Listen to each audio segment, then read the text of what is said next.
Hello, welcome to Ableton Live lesson number 6. And here we have the same beat that we created before. I have made some minor changes to groove it a little bit more. This is how it looks like right now. Yeah, and when I play this, I can hear it very clearly. 1, 3, 4. 1, 2, 3, 4. I will be using this drum beat in the session view today. Let's see if we can copy this from here and press tab on our um, keyboard. As soon as you press tab, you can see the session view has opened up. It also has some other instruments already loaded into this. We can first just go here and paste the clip that we want to hear. I will turn off the metronome as I don't need it. And as soon as I play this clip, you can see the clip is running over here. And this is now playing in the session view. As you can see, this green clip is now lit up. I will now access the instrument number 2 on the second MIDI channel. I will turn off the input here and activate the input here.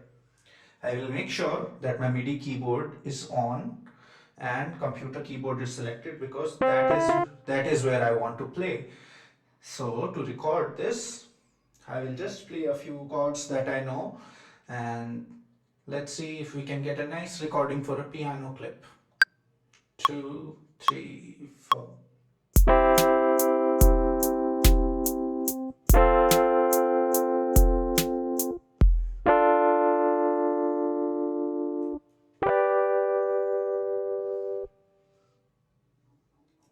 Let's hear it.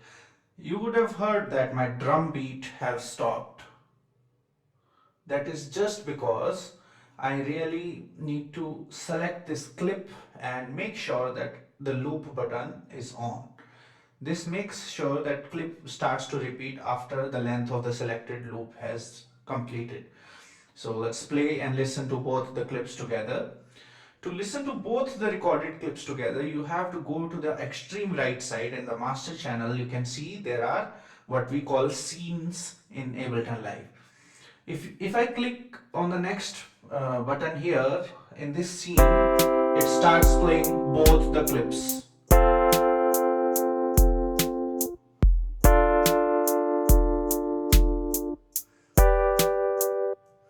I can edit this clip by just double clicking here, and as you can see, it's already played fine. I don't need to, but I will quantize this. I select everything, right click on this and quantize. As soon as I do that, you can see it has become a little better in terms of the timing. I will be using the same chord throughout.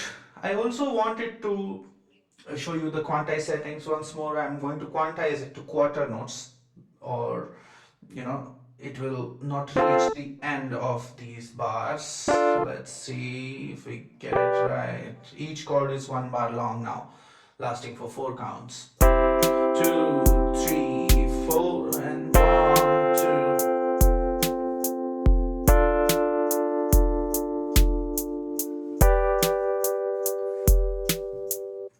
Alright, so I will be using this same chord progression in my third channel as well. I'll copy this and paste it here. Let's see how it sounds like first. Yes, we have some additions here. Let me delete this so that I can show you all this from beginning. The first thing that I've used here in this MIDI channel is an instrument. So I go here, I select a bass instrument as I need it to create some. Okay, let's use this. And when I play this now, I want to hear only one note at a time, so I will disable all these notes. I'll just press 0 key to deactivate them. Let's listen to this. It's too up high. I'll just select this and take it a couple of octaves down.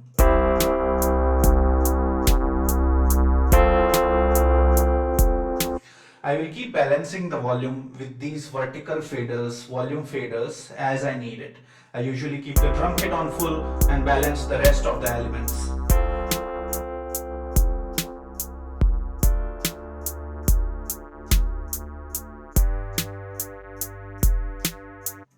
Of course, looking into this effect section, the MIDI effects, I can choose my favorite Bach 16th here and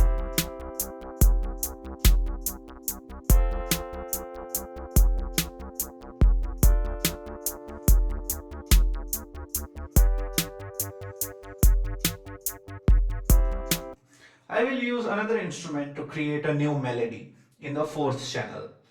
The fourth channel here is selected now. I go to instruments and look for a nice melodic instrument like a piano or a guitar, strings, anything may work here.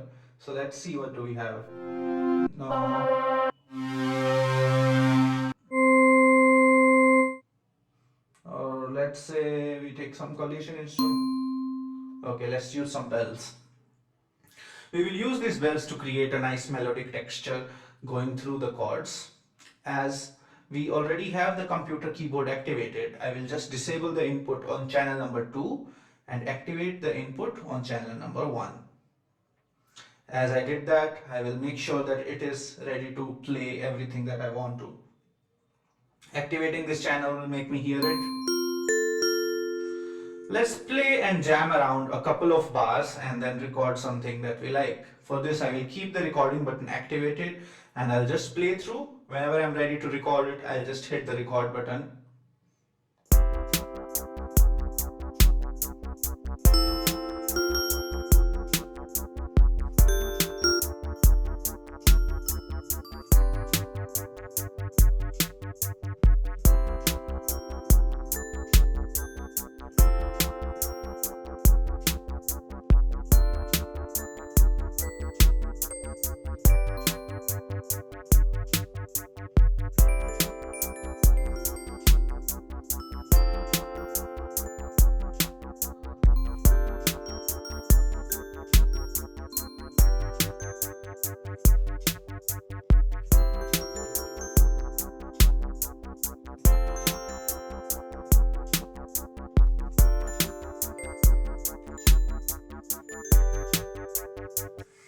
Alright, let's record something.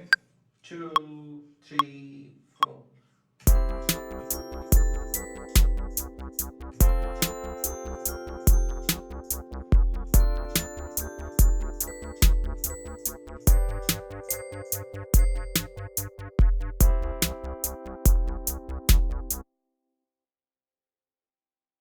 And we will record a little bit more after we have corrected the melody.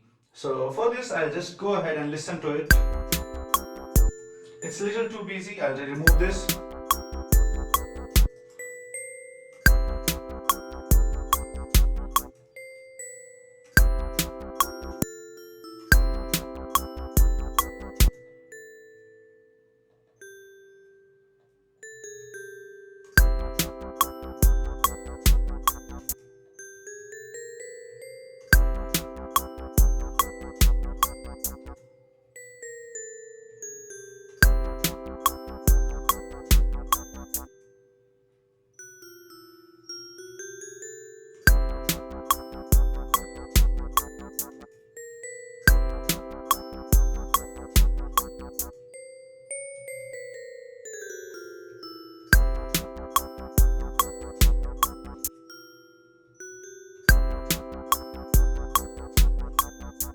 Alright, this is what I actually need here. I will use this similar pattern, similar melodic pattern on different chords. I will select and duplicate this using Command and D.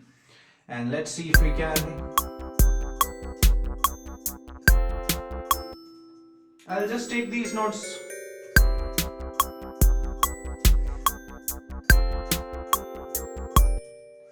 I will change these notes.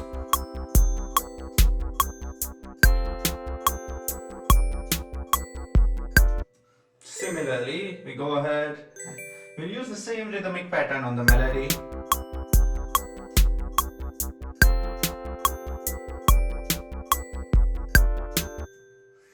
And the third chord, as we know, is starting from the D note.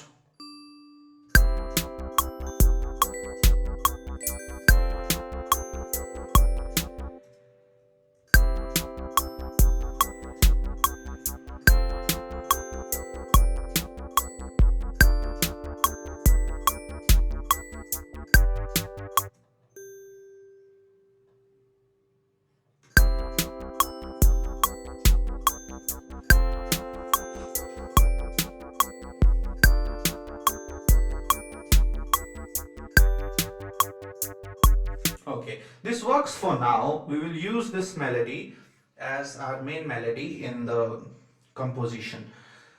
Now we have 4 different instruments with their own clips, and we listen to it.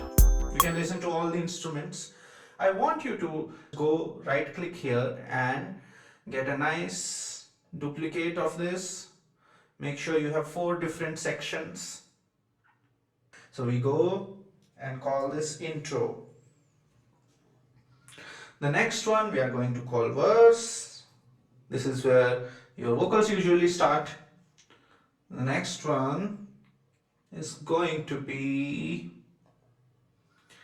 the bridge.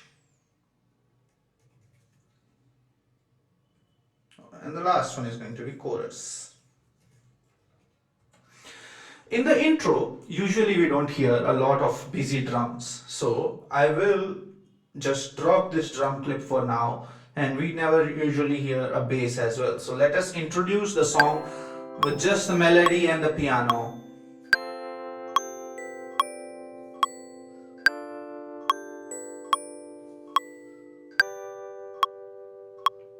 And the verse starts.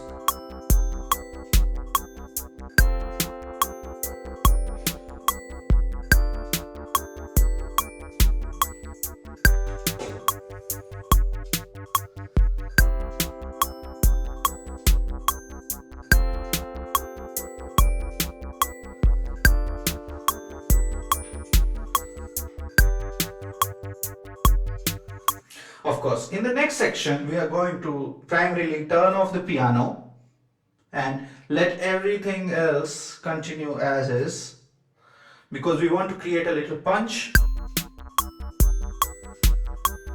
and probably make our bells also a little more scarce, because they are kind of part of our main song. And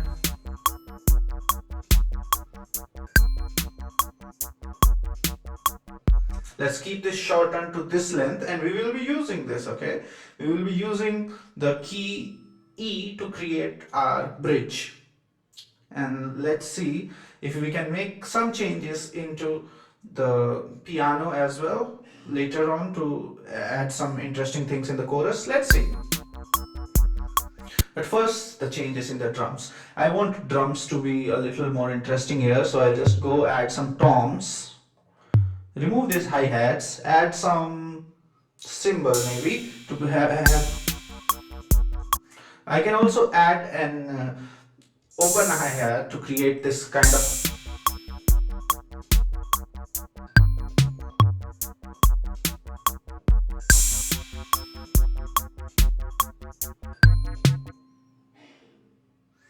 So far so good. This is a very simple way to make these changes. We just introduce the toms.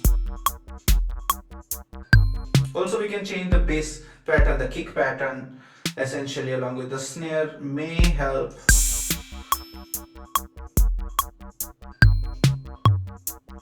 We can remove these.